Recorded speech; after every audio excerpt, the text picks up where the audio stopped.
1973ஆம் ஆண்டு ஏப்ரலில் Vijaya studio C திரையரங்கத்தில் Nagireddiyar Telugu படம் ஒன்றை திரையிட்டார்.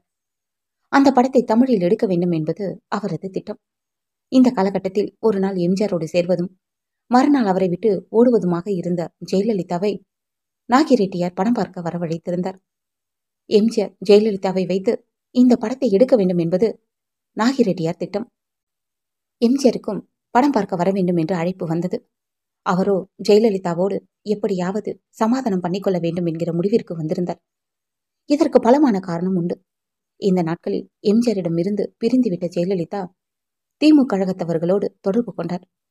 ஜெயலலிதாவை பயன்படுத்தி மேடைக்கு மேடை தன்னை தாக்கி விடுவார்களோ என்று எம்ஜிஆர் பயந்தார். இதன் விளைவுதான் எப்படியாவது ஜெயலலிதாவோடு ராசியாகிவிட வேண்டும் என்று எம்ஜிஆர் பல முயற்சிகளை மேற்கொண்டார். நாகிரெட்டியாரின் தெலுங்கு படத்தை தமிழில் எடுக்கிற முயற்சி ஜெயலலிதாவை மீண்டும் வளைத்து போடுவதற்கு ஒரு நல்ல சந்தர்ப்பம் என்று எம்ஜிஆர் நினைத்தார். விஜயா ஸ்டுடியோவிற்கு ஜெயலலிதா வந்துவிட்டாரா என்று அடிக்கொரு தரம் எம்ஜிஆர் விசாரித்துக் கொண்டே இருந்தார். இறுதியாக வந்துவிட்டார் என்று தெரிந்ததும் திருச்சி 2 சட்டமன்ற உறுப்பினராக பின்னாளில் ஆன திருச்சி மாவட்ட செயலாளர் கே சவுந்தரராஜனை அழைத்துக் கொண்டு டிரைவர் கதிரேசன் வண்டியை ஓட்ட எம்ஜிஆர் விஜயா ஸ்டுடியோவிற்கு பறந்தார். எல்லோரும் எழுந்து நின்று எம்ஜிஆரை வரவேற்றார்கள். ஜெயலலிதாவோ எழுந்திருக்கவே இல்லை. எம்ஜிஆரின் முகத்தை கூட பார்க்கவில்லை. ராமச்சந்திரா, உன் முகத்தை காட்டு போதும், 30 லட்சம் வாக்குகள் விழும் என்று அறிஞர் அண்ணா எந்த முகத்தை பெருமையாக பேசினாரோ அந்த முகத்தை கூட பார்ப்பதற்கு ஜெயலலிதா தயாராக இல்லை. காரணம், ஜெயலலிதா திமுக தலைவர்களோடு நெருக்கமாக இருந்தார். ஜெயலலிதாவால் தனக்கு உண்டான அவமானத்தால் எம்ஜிஆர் கூனி குறுகி போனார். விளைவு, வியர்க்க விறுவிறுக்க எம்ஜிஆர் திரும்பி தோட்டத்திற்கே வந்து எவரிடமும் சொல்லிக் கொள்ளாமல் படுத்துக்கொண்டார்.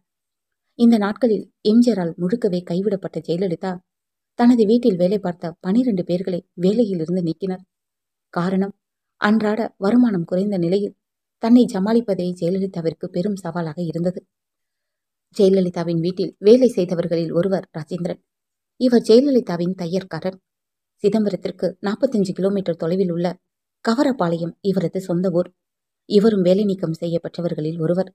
இவர் ஊர் வந்ததும் ஜெயலலிதாவின் திருட்டு வேலைகள், இருட்டு வேலைகள், ஜெயலலிதா போகிற இடங்கள், ஜெயலலிதா சந்திக்கிற பெரும்புள்ளிகள் பற்றிய தகவல்கள் சுற்று வட்டாரங்களில் பரவின. தகவல் தெரிந்ததும் எப்படியாவது ராஜேந்திரனின் வாயை அடைக்க வேண்டும் என்கிற முயற்சியில் ஜெயலலிதா ஈடுபட்டார். மீண்டும் ராஜேந்திரனை வேலையில் சேர்த்துக் கொள்வதாக ஜெயலலிதா ஆட்களை அனுப்பினார். ராஜேந்திரனோ தனக்கு உயிர் ஆபத்து தலைக்கு மேல் இருப்பதை அறிந்து கொண்டு தலைமறைவாகி போனார். 1972ஆம் ஆண்டில் கட்சியை துவங்கிய போது எம்ஜிஆர் தேரமாட்டார் என்று கைகொட்டி சிரித்த ஜெயலலிதா அவரது திண்டுக்கல் வெற்றியை கூட அலட்சியப்படுத்தினார். 1977இல் பொது தேர்தல் வந்தது. அப்போதும் கூட எம்ஜிஆரை ஜெயலலிதா அணுவளவும் கூட ஆதரிக்கவில்லை.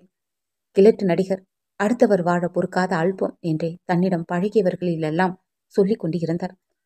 நடிகை லதாவை எப்படியாவது தனது கட்சியில் தனக்கு அடுத்த நிலைக்கு கொண்டு வந்துவிட வேண்டும் என்று எம்ஜிஆர் படாத பாடுபட்டார். லதாவோ எம்ஜிஆர் இழுத்த இழுப்பிற்கு வரவில்லை. ஆகவே வருவான் வடிவேலன் என்கிற புராண படத்தில் அவர் நடித்தார் என்கிற காரணம் காட்டி எம்ஜிஆர் லதாவை கட்டம் கட்டினார். 1980இல் எம்ஜிஆர் ஆட்சி கவிழ்க்கப்பட்டது. மீண்டும் நடைபெற்ற சட்டமன்ற தேர்தலில் எம்ஜிஆர் அமோக வெற்றி பெற்றார். அந்த தேர்தலில் ஈடுபடுவதற்காக எம்ஜிஆருக்கு நிரம்ப நிதி தேவைப்பட்டது. திருச்சியில் நடிகை லதா நாட்டிய நிகழ்ச்சி நடத்தி அதிகபட்ச நிதியை எம்ஜிஆரிடம் வழங்கினார். விதி வேறு மாதிரி வேலை செய்தது. அதிமுக கூட்டங்கள் எல்லாம் கலந்து கொள்ளப் போவதாக லதா அறிவித்தார். அதற்குள் அவருக்கு திருமணமாகி சிங்கப்பூர் சென்றார். அப்போதும் கூட தனது கட்சிக்காக ஜெயலலிதாவை பயன்படுத்திக் கொள்ள வேண்டும் என்று எம்ஜிஆர் நினைக்கவில்லை.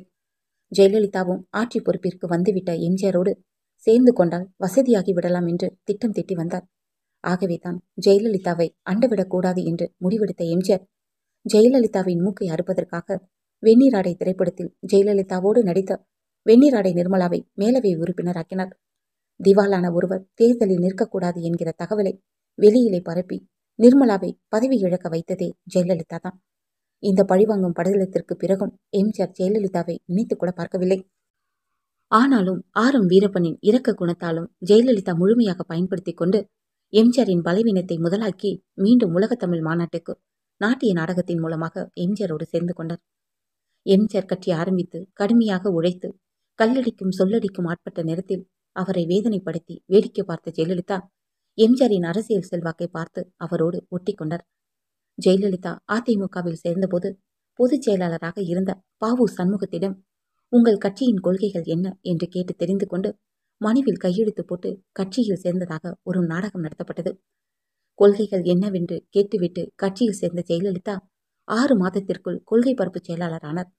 தனது உச்சகட்ட நடிப்பால் எப்போதும் ஜெயலலிதாவிடம் ஏமாற தயாராக இருந்த எம்ஜிஆரை ஜெயலலிதா இறுதியாக ஏமாற்றினர். இந்த காலகட்டத்தில் எம்ஜிஆர் நீ அரசியலை விட்டு போய்விடக் கூடாது என்று தனது அன்னை சத்யா படத்திற்கு முன் ஜெயலலிதாவிடம் சத்தியம் வாங்கியதாக பின்னாளில் ஜெயலலிதா ஒரு செய்தியை பரப்பினார். உண்மையில் உன்னை நம்பி கட்சியில் சேர்த்திருக்கிறேன், எப்போதும் போல் என்னை இப்போதும் ஏமாற்றி விடாதே என்று தான் எம்ஜிஆர் சத்தியம் வாங்கினார். அந்த சத்தியத்தை எம்ஜிஆர் உயிரோடு இருக்கும்போதே ஜெயலலிதா மீறினார். நோய்வாய்ப்பட்ட எம்ஜிஆர் தனது அன்னையின் படத்தின் முன்பாக ஜெயலலிதாவின் துரோகத்தை நினைத்து வாய்விட்டு அழுதார். 1983 கடலூர் மாநாட்டில் எம்ஜிஆரின் வாரிசு ஜெயலலிதா தான் என்று நிலைநாட்டுவதற்காக ஜெயலலிதா பெரும் பாடுபட்டார். தங்கமுலாம் பூசிய செங்கல் ஒன்றை எம்ஜிஆர் மாநாட்டு மேடையில் ஜெயலலிதாவிற்கு தருவது போல் ஒரு ஏற்பாட்டை ஜெயலலிதாவை செய்தார். இதற்காக முசிறிபுத்தனை ஜெயலலிதா பயன்படுத்திக் கொண்டார். முசிறிபுத்தன் இதற்கான ஏற்பாடுகளை செய்துவிட்டு எம்ஜிஆரை சந்தித்து ஆலோசனை கலந்தார். எம்ஜிஆர் முசிறிபுத்தனை அடிக்கவில்லை, அவ்வளவுதான். அறிஞர் அண்ணா கலைஞர் கருணாநிதிக்கு கணையாழி அணிவித்தது எப்படி அவரை அண்ணாவின் அரசியல் வாரிசாக காண்பித்ததோ அதுபோல எம்ஜிஆர் தரும் செங்கோல் ஜெயலலிதாவை எம்ஜிஆரின் அரசியல் வாரிசாக காட்ட வேண்டும் என்பது ஜெயலலிதாவின் திட்டம். மாநாட்டில் உற்சாகமாக கலந்து கொண்டார் எம்ஜிஆர். எதிர்பாராத விதத்தில் செங்கோல் மேடைக்கு வந்தது. அறிவிப்பும் செய்யப்பட்டது. எம்ஜிஆர் இடி விழுந்த நாகமானார். பொதுக்கூட்ட மேடையில் பல லட்சம் மக்களுக்கும் பத்திரிகையாளர்களுக்கு முன்னால் தாம் விரும்பாத இந்நிகழ்ச்சியை தடுக்க எம்ஜிஆரால் முடியவில்லை. மறுநாள் எம்ஜிஆர் முசிறிபுத்தனை அழைத்தார்.